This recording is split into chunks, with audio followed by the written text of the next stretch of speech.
Okay, so this part two of what we are looking at. What are the things that God look at? Things God look at in a person. Do you get it? Before God can say, okay, let me choose this person. And we've talked about companies. Before a company can hire a staff, there are some general things they look at, while there are some specific things they look at. Okay, so a person can pass the general things and he doesn't really have the specific things. They might say, okay, let's consider him since he has passed the general things. You understand? He has passed the general things. But the specific things, we cannot train him. It's called the on-the-job training or in-service training. So Mike Talk principles, I'm going to emphasize more on that in Mike Talk principles, understand? Because that one is focused on the workplace and the general behavior of people. So the principles of life, But this is Mike Sagi TV, and here we look at spirituality, the chosen, and entertainment. So entertainment drops once in a while. You get the entertainment, so just encourage you. All right. So, for example, if you are applying for a job in a bank, they will ask you. They will ask you to. The general things they are looking at is your appearance. These are the general things. They look at your comportment, how you carry yourself. They look at your attitude.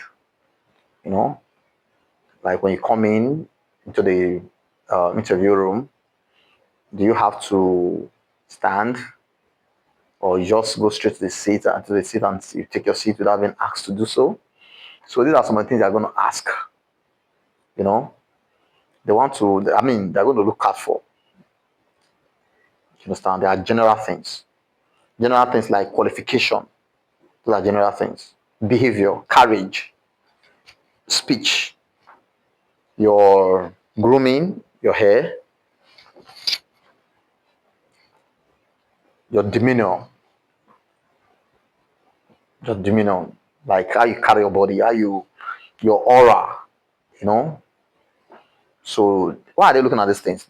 They are looking at it because they want somebody that can represent the company, whether openly or at the back end.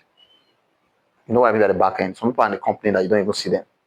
If you go to a bank, you don't see them. But these are the ones that these ones are working themselves out to make sure that the company moves forward. So they are called the back end workers. They are called operations. You don't see operations that much. But what do you see when you come to the bank? You see the teller, the one that is attending to you, giving you the cash, collecting your documents, your receipts and everything.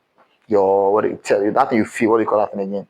Your check, your passbook, your you know, slips. They call them slips. Withdrawal slips, this slip, this slap, slip that. These are the ones you interface with, that interface with customers, like customer care service. My ATM is broken. My ATM is missing. I need a new ATM. I want to change my email. I want to add phone number to my mail. Some money was hanging.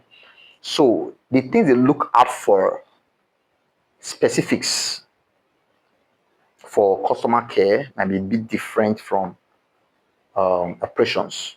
You know, they want the customer care person to be very, very friendly. Operations operations might not even have time for people because you are not going to be interfacing with customers. You understand? Operations, they want someone that's very, very technical, that's a good manager, someone that can make people do their work even without showing his face to the people. But for the customer care, for the customer service, you need someone who has a, a friendly demeanor, like from the facial appearance and everything. That some people just see them, they just like them. You know, someone that is personable.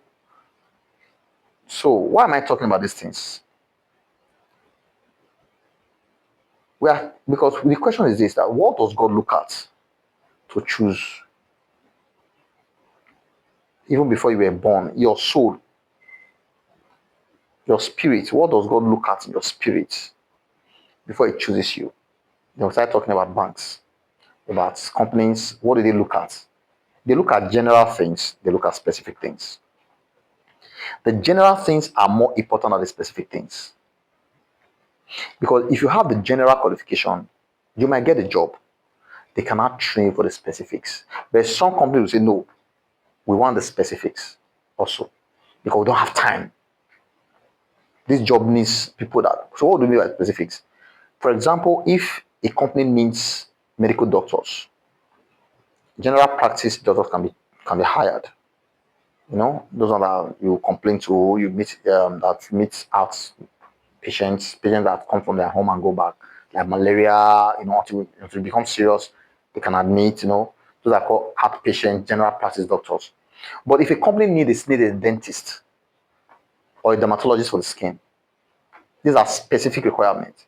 So you must have been a general practice doctor before you become a dermatologist or before you become a dentist. Do you get it? You must have been, or before you become a surgeon. So if the doctors need, if they need a surgeon or an orthopedic doctor, so that means they are not looking for just general practice. They need specifics. Or if a bank says they are looking for a software engineer, that is a specific requirement. So whether you have the customer care attitude and everything, but if you are not a software engineer, they are a software analyst, they will not hire you because these are specific requirements. If you understand what I'm saying now, so that is what they refer to as specific. So now the question is this: what is God looking at for? The first one is we are talking about specifics because you must have the general one, which is you are a child of God. That's general one. You must be a child of God. You cannot be a child of the devil and you want to be chosen by God. That's the general one. I'm not even talking about qualifications now, whether your parents are rich, whether your parents are poor, that doesn't matter. Understand? So when we are looking at what God requires, we also need to talk about what God does not look at. So what God looks at. Once you know what God looks at, you don't get to know what God does not look at. That's it. So the first one is humility. You must be very, very humble before you can say that this is who God can pick, or this is the reason why God chose this person.